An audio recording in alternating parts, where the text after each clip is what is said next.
Bonsoir Marine Le Pen. Bonsoir. Merci d'avoir accepté notre invitation. On a tous parcouru votre programme et il est axé en grande partie sur le pouvoir d'achat des Français avec une mesure d'actualité. Si vous êtes élu, vous allez réduire drastiquement la TVA sur les carburants, le fioul, le gaz, l'électricité. Donc c'est une baisse qui serait pour tout le monde, ceux qui gagnent le SMIC et ceux qui sont riches.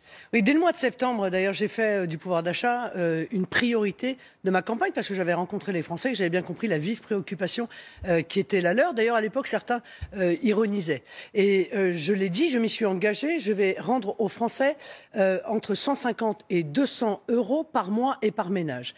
Et c'est vrai que ça passe par, entre autres, une mesure sur la baisse de la TVA sur l'énergie de 20 à 5,5. Pourquoi ? Parce que l'énergie, c'est un produit de première nécessité. Et par conséquent, les taxes qui pèsent sur l'énergie sont beaucoup trop importantes. C'est un effort que je fais dans mon budget, puisque c'est 12 milliards que je rends aux Français, mais avec des conséquences très importantes. Par exemple, sur le fioul, pour une cuve de 2000 litres, c'est 350 euros par an d'économie. Sur le gaz, pour un ménage moyen, c'est 130 euros par an. Pour l'électricité, c'est 110 euros par an. Et évidemment, pour le carburant, c'est une baisse de 35 centimes à 45 centimes le litre.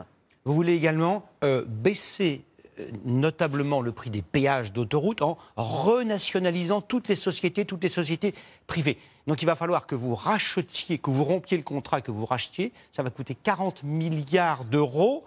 C'est toutes les estimations donnent ce chiffre. Donc ce ne sera plus les automobilistes qui vont payer, mais les contribuables. C'est un peu les mêmes, non ? Non, parce que 40 milliards, en réalité, c'est le coût global, mais dans ces 40 milliards, il y a 30 milliards de dettes. Parce que les concessions d'autoroutes, les sociétés de concession, vous voyez, elles ont profité d'infrastructures que les Français ont payées.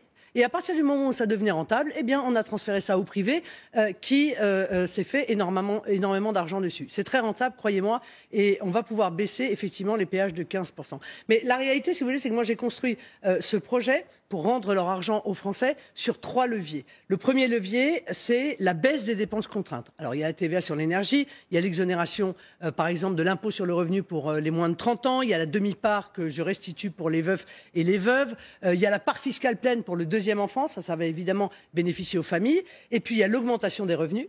Là, c'est la revalorisation des salaires des soignants, des salaires des enseignants. C'est le complément de salaire pour les apprentis, les alternants et les étudiants qui travaillent. Et puis, c'est l'augmentation des 10% de revenus, cette mesure gagnant-gagnant que je propose aux entreprises. Si vous augmentez les revenus de 10% jusqu'à 3 fois le SMIC, je gèlerai l'augmentation des cotisations patronales. Et puis enfin, mais il y a le renforcement de la politique sociale à destination des plus vulnérables. C'est le doublement de l'allocation pour les familles monoparentales. C'est l'indexation des retraites, parce que ça a été tout de même quelque chose qui a été une mauvaise manière faite aux retraités. Mais les retraites n'ont pas été On va revenir en détail sur ces mesures et sur leur financement, leurs avantages et inconvénients. Vous proposez également une mesure assez étonnante, la suppression totale de la TVA sur 100 produits de première nécessité. C'est cela. Est-ce que vous avez dressé la liste de ces produits ? Si vous voulez, ce que je vais faire, ça c'est une mesure que je compte déclencher si les prévisions qui sont données démontrent que l'inflation est supérieure d'1 point à la croissance. Si c'est le cas, alors je vais débloquer cette mesure d'urgence qui consiste effectivement à supprimer totalement la TVA sur un panier de produits alimentaires et de produits d'hygiène de première nécessité. Nous l'établirons, il n'y a aucune difficulté là-dessus. Ça permettrait évidemment à l'ensemble des Français modestes de ne pas voir exploser leur budget d'alimentation et d'hygiène au moment où précisément tout le reste continue à exploser également. Vous parliez tout à l'heure des retraités, des salariés. Sur les retraités, vous avez changé d'avis. Pendant longtemps, vous disiez que la retraite était possible pour tous à 60 ans. Maintenant, c'est 62 ans. C'est l'état actuel des choses. Mais vous voulez indexer les pensions de retraite sur l'inflation. Elle est aujourd'hui de 4%, l'inflation. Si vous êtes élu en mai, juin, juillet... tous les retraités de France verront leur pension augmenter de 4%. Oui, ça coûte 7 milliards, c'est vrai. Mais moi, je considère que rogner les retraites chaque année des retraités en refusant de mettre en place, ce qui est inscrit dans la loi pourtant, eh bien, c'est une malhonnêteté à l'égard des retraités. Déjà, ils ont souvent des retraites qui sont faibles. Si en plus, chaque année, cette retraite est rognée, eh bien, ils n'arrivent plus à boucler les fins de mois. Donc, je pense que la moindre des choses, c'est de faire respecter la loi. Et moi, je la ferai respecter. Et donc, j'indexerai effectivement les retraites. Mais, pardon, mais je ne fixe pas l'âge de la retraite à 62 ans. J'ai un système évolutif, ça démarre à 40 annuités, 60 ans pour l'âge légal, jusqu'à 42 annuités et 62 ans. C'est donc un système beaucoup plus avantageux que tout ce qui est proposé aujourd'hui par les candidats qui sont en situation d'être au second tour, puisque tous proposent la retraite à 64 ou 65 ans, donc on le sait bien, avec une annuité de 44 ou 45 ans. Ce sera impossible d'atteindre cet âge. Qu'est-ce qui se passera donc avec des propositions telles que celles-là, qui sont très antisociales? Eh bien, il s'avérera que les Français n'auront plus de retraite pleine et qu'en réalité, ils partiront avec une décote, donc avec une baisse de 10% de leur pension. Vous le mentionniez tout à l'heure, vous voulez également inviter toutes les entreprises à augmenter de 10% les salaires de leurs salariés, tous ceux qui gagnent jusqu'à 3 800 € par mois, 3 fois le SMIC. Oui. Ça, c'est 90% des salariés. Donc, ceux qui vous regardent ce soir se disent, dans 9 cas sur 10, mon patron va sans doute m'augmenter grâce à Marine Le Pen. Comment vous allez arriver à les convaincre, ces entreprises? Je vais les convaincre, mais je ne vais pas avoir besoin de les convaincre, parce qu'en réalité, beaucoup d'entreprises aujourd'hui sont tout à fait conscientes qu'elles doivent augmenter les salaires. Mais elles ne le font pas.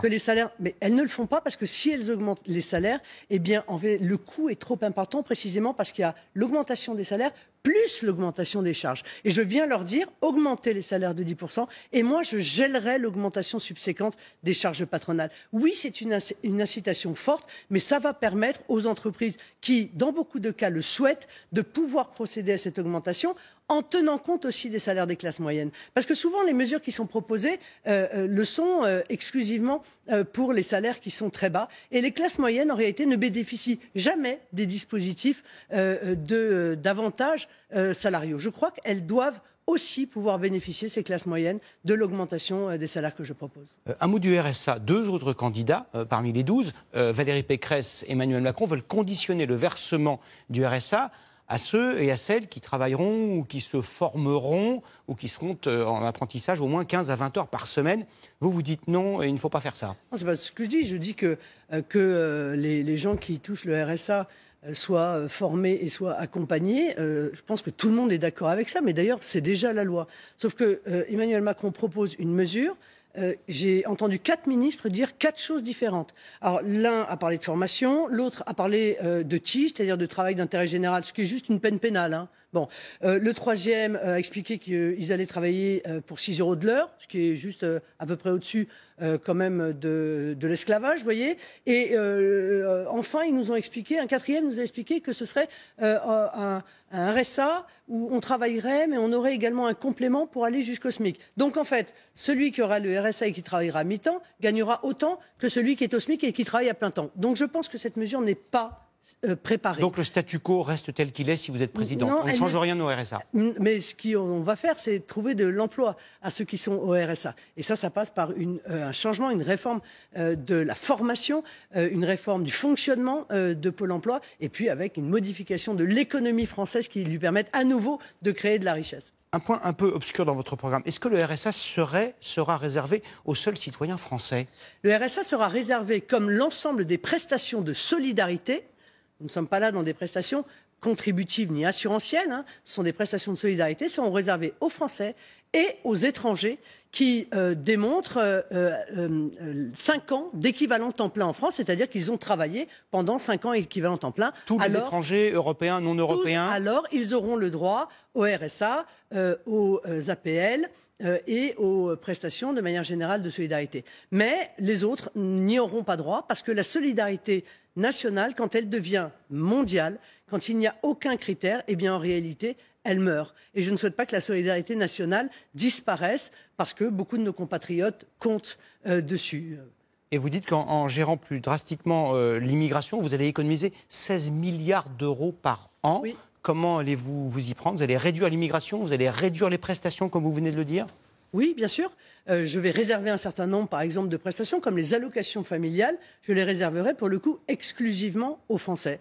Pas aux étrangers en situation régulière en France, payant leurs impôts en France. Exclusivement aux Français. Pourquoi? Parce que c'est une mesure de promotion de la natalité française. Si vous voulez. Donc je pense que si nous voulons des enfants, nous voulons des enfants français, puisque c'est eux qui, notamment, participent notamment à notre énergie, à notre avenir, mais aussi à l'équilibre de notre régime de protection sociale. Donc Donc, je réserverai les allocations familiales, par exemple, exclusivement aux Français. Je le ferai aussi pour l'aide aux familles monoparentales. Si on additionne toutes les mesures qui sont dans votre programme, vous dites, ça va coûter à peu près 68 milliards d'euros par an. D'autres disent beaucoup plus, même 2 fois plus pour certains.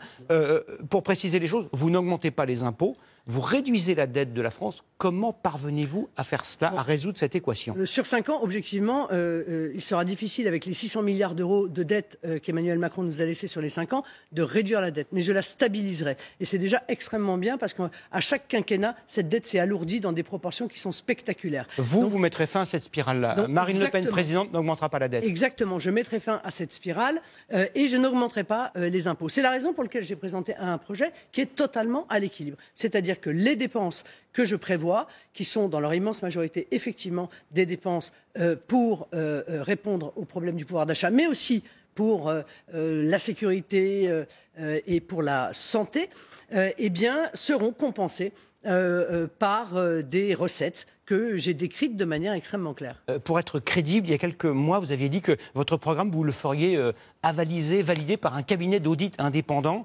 Vous n'y êtes pas parvenu. Ils n'ont pas voulu signer, vous ne l'avez pas fait. Je ne sais pas, ça doit être comme les banques. J'ai manifestement du mal à en trouver. Ils n'étaient pas convaincus par vos chiffres ? Non, c'est pas ça. C'est qu'ils n'ont pas souhaité procéder à l'analyse. Mais vous inquiétez pas, d'autres le feront et il y aura très certainement quelques batailles de chiffres. Marine Le Pen, c'est votre 3e campagne présidentielle. De nombreux sondages vous disent que vous serez peut-être, et même certains le disent même assurément, au second tour, même si rien n'est acquis. Qu'est-ce qui vous fait dire que cette fois-ci, vous pouvez franchir ce plafond et être élue présidente de la République ? Parce que je suis prête. Parce que j'ai un projet qui est sérieux, qui a été énormément travaillé par des experts, par des hauts fonctionnaires, par des professionnels.